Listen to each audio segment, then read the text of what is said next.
moom tey après rek da ngay dem dallu ji wala nga dem weekend soxla nañ la ci plateau bi waxtaan ak yow ci mbirum politique carrément. jarul sax transition mën nañ continuer directement. si mën nañ continuer waaw waxtaan bi ayoo bi dama bëgg ñu dooree ko ak démb. voilà bataaxal bi ñu jot comme quoi que kii di njiitu réew mi Bassirou Diomaye Diakhar Faye dafa renforcer li nga xam ne mooy les pouvoirs du premier ministre et de la primature dogal bi nag mi ngi andi voilà ñaari version ñii ngi wax que ci côté administration la ñuy yokk li nga xam ne mooy charge du travail bi amul benn renforcement bu nga xam ne am na jëm ci wàllum premier ministre bi nga gisee li nga xam ne mooy dogal beek yi ci addu ban jàngat nga may defal ci loolu. waaw day rejoindre li ñu doon wax léegi rek ci wàllum communication institutionnelle yi ak suñu njiiti bu ñu waxee ba pare après interprétation bi ci opinion bi di am xam nga bi yëf yi génnee bi décret bi man pour te dire jot naa ko depuis barki démb donc balaa nit ñi di ko diffuser man jot naa ko depuis barki démb laa ko jot mais boo gisee après nit ñi interprétation bi ñu ciy am ci réseaux sociaux yi mooy moom dafa xaaj li nga xamante ni mooy ay pouvoir am jox ko ki nga xamante ni mooy premier ministre bi alors que ça n'a rien à voir les pouvoirs constitutionnels du président mi ngi reste toujours les pouvoirs constitutionnels du président premier ministre bi ci wàllum réorganisation primature ak ni ñuy liggéeyee ci lañ ko dooleele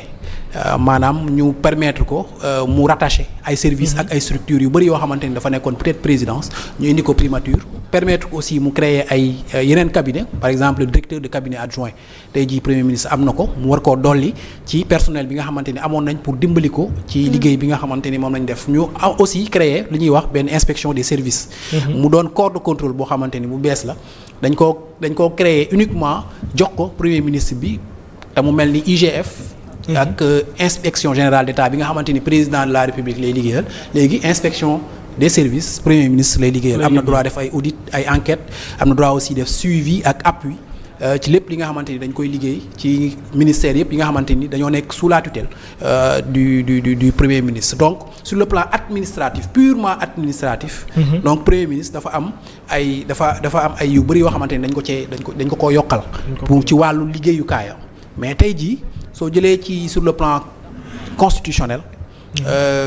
il reste toujours faible c'est-à-dire il n'a aucun pouvoir pouvoir yi nga xamante ni président am na ko te constitution jagleel ko nga xamante ni constitution daf ko koo jagleel da ko koo ràng ba pare ni ko yii pouvoir amoo droit délégué ko c'est-à-dire même moom Bassirou Diomaye Faye su ko bëggoon amul droit jox ko amul droit jox ko waaw à partir de l'article 42 après am na article 73 et cetera ba ñu yegg ci article 90 nee na ko yii pouvoir ay par exemple bu fekkee ay raaya daf ko koo ràng ba pare ni amoo droit jox ko keneen donc pouvoir yooyu président def ci wéet mooy le président est le gardien de la constitution il nomme aux emplois civils et militaires am na yeneen ak yoo xamante ni c'est ce qui fait de lui l'alpha et l'oméga de la république mooy moom moo nekk ci kaw moom moo nekk ci suuf moom moo ëmb lépp bu ko neexoon tey jii par exemple tey jii à midi mu bind décret ni dàq naa Ousmane Sonko. absolument dara du ci xew. constitution moo ko jagleel pouvoir yooyu et pouvoir yooyu nag balaa ñu koy mën a xaaj wala ñu koy mën a partager faaw ñu def une révision constitutionnelle c'est-à-dire président amul droit jël ni article 42 article 90 article 89 jël naa yi jagleel naa ko sama premier ministre léegi li ma ci doon def premier ministre mën na ko def président amul droit boobu. li mu mën a def mooy ñu dem ci constitution bi réviser ko jël article yooyu changer ko jël jël pouvoir yi jébbal ko ki nga xamante ni mooy premier ministre wala ñu changer li nga xamante ni mooy premier ministre def la place un vice-président nga xamante ni ñoom ñaar la ñuy falandoo. lu waa dootuñu am une élection présidentielle mais dañuy nekk comme aux États-Unis ñu am des élections présidentielles nga xam ne da ngay élire et le président de la République et son vice-président nga xamante ni benn couple lay doon kii day am ay pouvoir indépendamment du pouvoir du chef suprême. donc loolu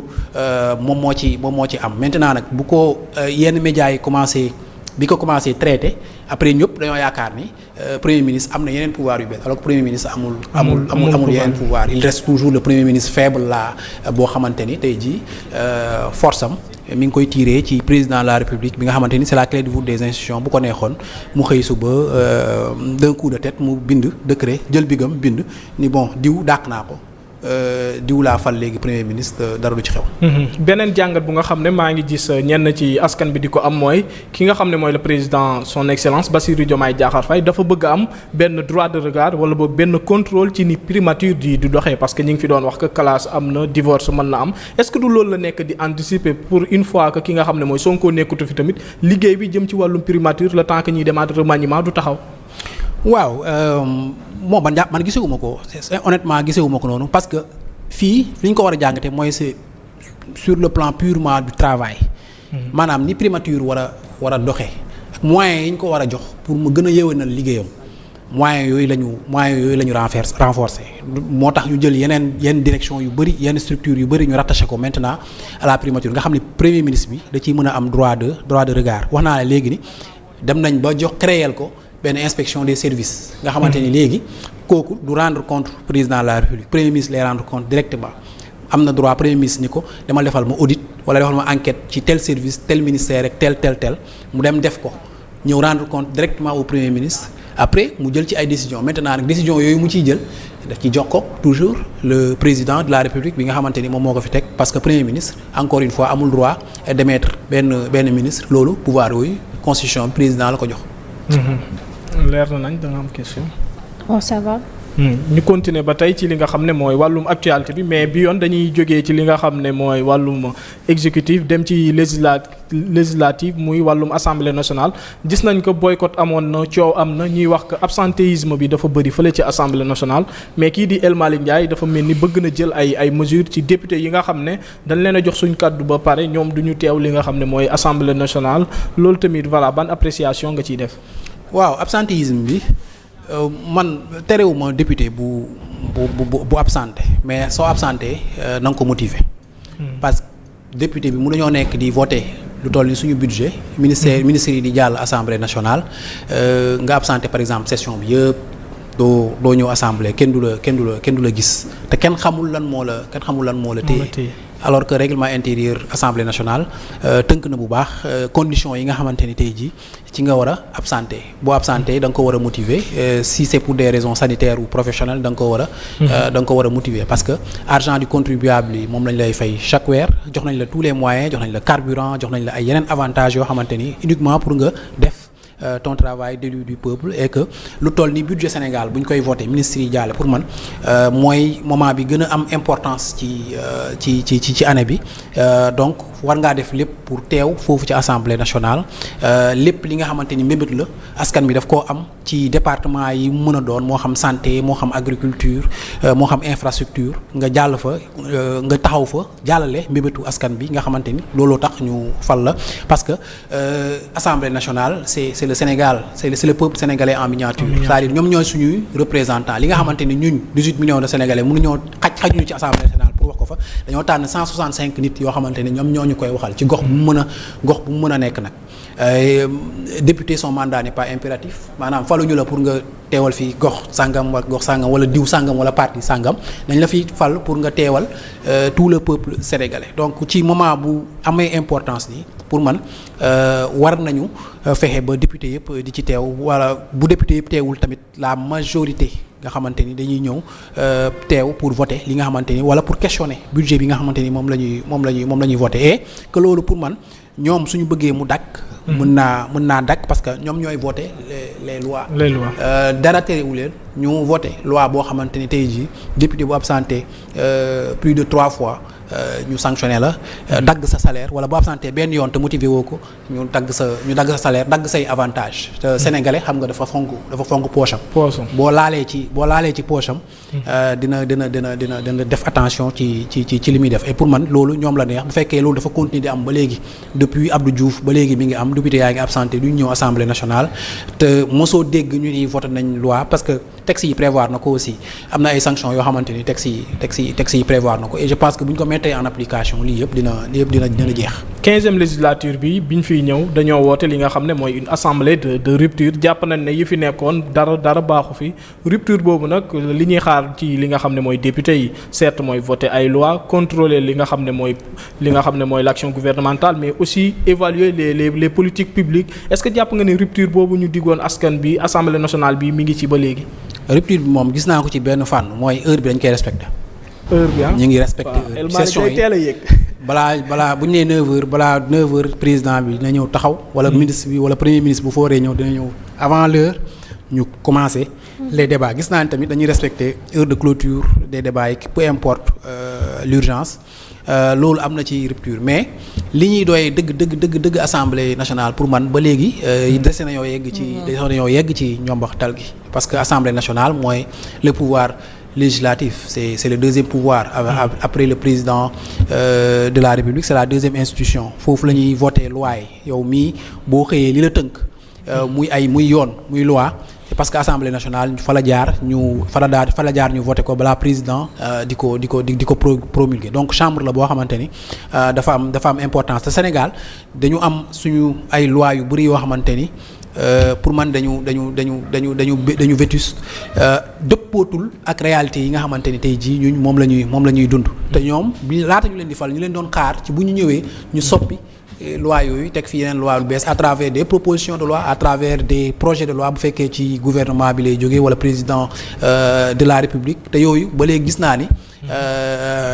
am na ci ay manquements yu bari en tout cas seen ndox gaawu ci donc ci proposition de loi yi nga xamante ni moom la ñu war a proposer donte nag am na ay proposition de loi yu fi jaar donc l'accès à l'information nu mu tudd lanceur d'alerte yi création OFNAC bi et cetera yooyu am na ci mais pour man doyul ba léegi doxin bi des na création aussi commission d'enquête parlementaire je pense que loolu c'est pour contrôler un peu l'action du gouvernement la gestion de nos finances publiques te loolu tamit ba léegi des nañ leen ciy dégg te am na ay dossiers yu bari yoo xamante ni tey jii ñu ngi koy waxtaanee sur la place publique laajoon na tey jii Assemblée nationale constituer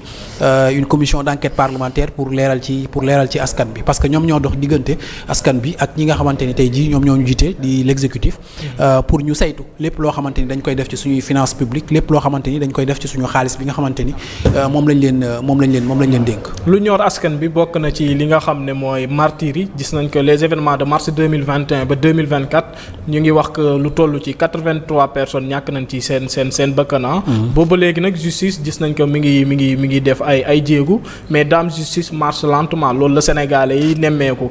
Assemblée nationale aussi côté boobu ci wàllu martyrs yi nga xam ne ñi ngi koy jooy ba tey ban taxawaay la ci war a taxawee pour enquête yi mën a gaaw. bon je pense que Assemblée nationale joué woon nañ seen rôle bi ñu defee la loi interprétative ba après conseil constitutionnel rejeté ko en partie. bi ko conseil constitutionnel rejeté en partie nag waxoon na ni li nga xamante ni mooy torture yi ak crimes yi nekkul ci champ d'application loi d'amnistie bi donc à partir de ce mois-là je pense que c'était en avril 2025 c'était clair et net que ni li nga xamante ni tey jii mooy enquête yi concerné li nga xamante ni moo fi xewoon 2021 ak 2024 dañ ko waroon a accélérer commencer ko mais boobu ba léegi gis nañ ni yëf yi mi ngi jël temps te plus muy jël temps ñi nga xamante ni ñooy famille victimes yi ak ñi nga xamante ni tey jii ñoom ñoo ci amoon ay gaañu et cetera ak ñooy ex détenus yi seen xol mi ngi